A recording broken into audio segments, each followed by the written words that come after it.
자, 여러분들과 함께 히브리서 3장을 한번 살펴보겠습니다. 3장 1절은 그러므로라고 시작하고 있습니다. 1장 2절을 받는 이야기죠. 1장은 예수님의 신성을 강조했고 2장은 예수님의 인성을 강조했습니다. 그 예수를 분명히 알게 될 때 그러므로 함께 하늘에 부르심을 받은 거룩한 형제들아, 우리가 믿는 도리의 사도이며 대제사장이신 예수를 깊이 생각하라 라고 말을 하고 있습니다. 저자가 하고 싶은 말은 1장의 예수님의 신성, 2장의 예수님의 인성을 통해서 너희들이 진짜 해야 할 일이 있다면 예수를 깊이 생각하는 것이다 라고 말을 하는 것입니다. 오늘날 현대인들이 예수를 깊이 생각하지 못합니다. 단순한 신학적 접근이 많은 것 같아요. 예수님이 성육신을 입으셨다, 이 땅에 와서 우리를 위해서 십자가에 못 박혀 죽으셨다, 그리고 부활하셨다, 승천하셨다, 이런 신학적 단순한 어떤 그 명제만 그냥 그들에게 지식으로 있을 뿐 예수를 깊이 생각하지 못함으로 신앙의 좀 깊이가 너무 얕은 것이 아닌가, 이런 생각들을 좀 하게 되어집니다. 우리의 신앙의 깊이는 예수를 깊이 생각하는 것에서 출발하는 것 같습니다. 2절부터는 그 모세와 예수님을 비교합니다.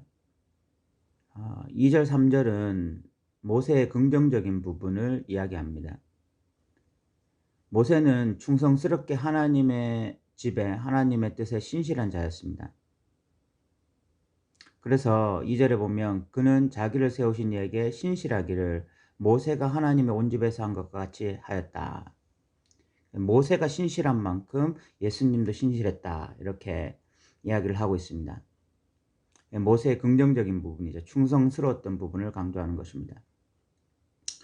그런데 3절부터는 모세와 예수님은 완전히 다르다, 본질적으로 다르다, 이런 이야기를 하고 있습니다. 모세가 집이라면 예수님은 집을 만든 분입니다. 또 모세는 종으로서 신실했지만 예수님은 아들로서 신실했다, 이렇게 말을 합니다. 예수님의 뛰어나심을 또 모세를 통해서 강조하고 있는 것이죠. 히브리서의 패턴, 선지자보다 뛰어나다, 또 천사들보다 뛰어나다, 그리고 여기서는 지금 모세보다 뛰어나다 하는 것을 강조하고 있습니다. 그러면서 6절에 보면 그리스도는 하나님의 집을 맡은 아들로서 그와 같이 하셨으니 우리가 소망의 확신과 자랑을 끝까지 굳게 잡고 있으면 우리는 그의 집이다, 이런 말을 합니다. 소망의 확신, 자랑을 끝까지 굳게 잡고 있어야 된다라고 말을 하는 것입니다. 그러면서 7절부터 19절까지 보면 소망의 확신과 자랑을 끝까지 붙잡지 못했던 이 출애굽 1세대의 불신앙에 대해서 말을 하고 있습니다. 그들은 광야에서 하나님을 거역했습니다. 40년 동안 하나님의 놀라운 역사를 보았지만 그들은 끊임없이 불순종했습니다. 그래서 11절에 보면 그들은 내 안식에 들어오지 못하리라 라고 말을 합니다. 그리고 12절에 보면 형제들아, 너희는 삼가 혹 너희 중에 누가 믿지 아니하는 악한 마음을 품고 살아계신 하나님에게서 떨어질까 조심할 것이요 라고 말을 하고 있습니다. 광야 백성들이 하나님 앞에서 악한 마음을 품고 살아서 하나님에게서 떨어진 것처럼 너희도 하나님에게서 떨어질까 조심하라, 강력한 경고입니다.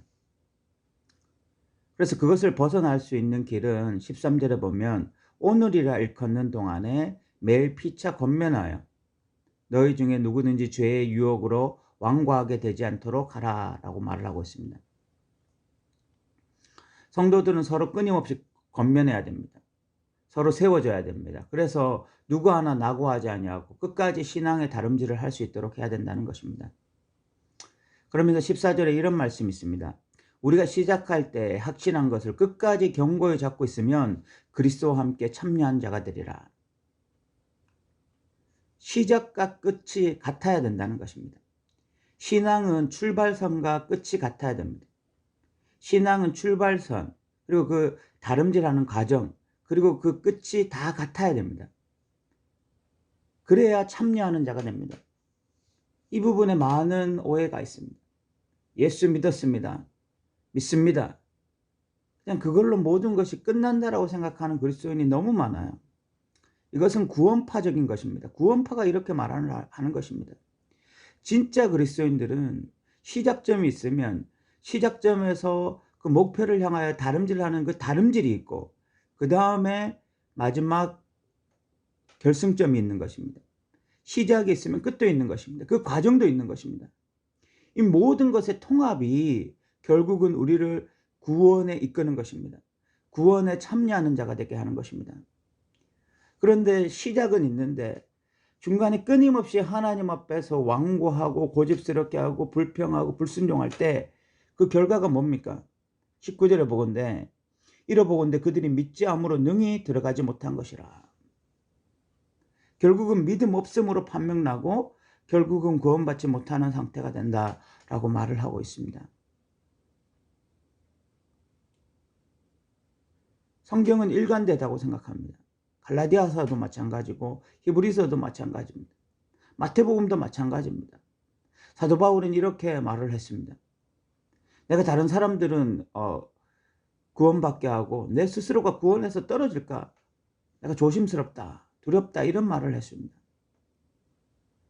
구원은 출발점이 분명히 있어야 되지만 그 달리는 과정이 있어야 되고, 그리고 결승점에 도달하는 이 모든 것이 하나입니다. 그 중에 하나가 결여되어질 수 없어요. 출발선은 있는데 달리지 않은 자가 결승전에서 면류관을 받을 수 없는 것입니다. 이것을 뭐 행위 구원이다, 아니면 뭐 은혜 구원이다, 이런 것으로 나눌 이유가 없습니다. 성경이 말하고 있는 것이기 때문에 그렇습니다. 3장을 다시 정리해 보면 3장 1절은 예수를 깊이 생각해라. 1, 2장을 봐라. 예수님이 신성과 인성을 가지셨다. 이 예수를 우리가 믿고 있다. 그러니까 예수를 깊이 생각해라. 그러면 예수님은 모세와 같이 충성된 분이었고, 그러나 모세와는 본질적으로 다르신 분이시다.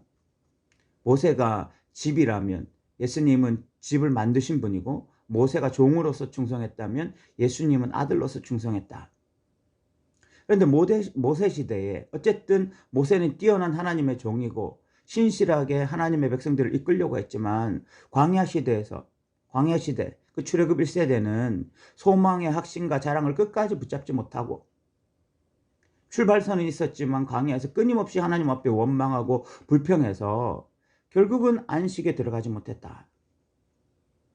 너희들은 그렇게 되어서는 안 된다. 너희들은 하나님에게서 떨어질까 조심해야 된다.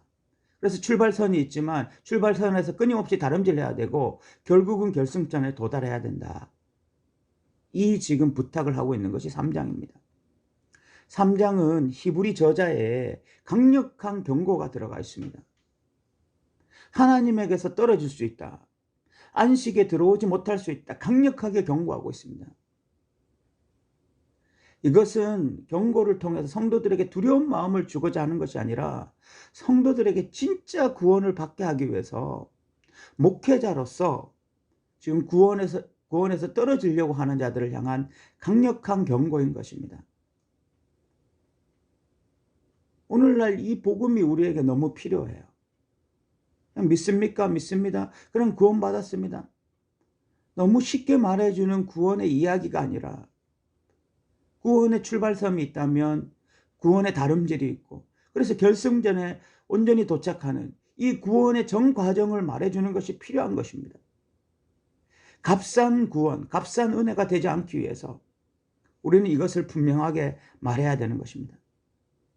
사랑하는 성도 여러분, 값싼 구원을 믿으면 구원은 없습니다. 이 사실을 좀 분명하게 기억하시고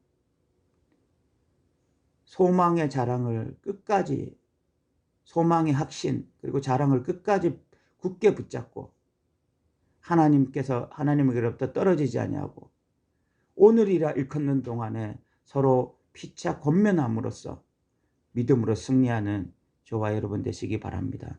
들어주셔서 감사합니다.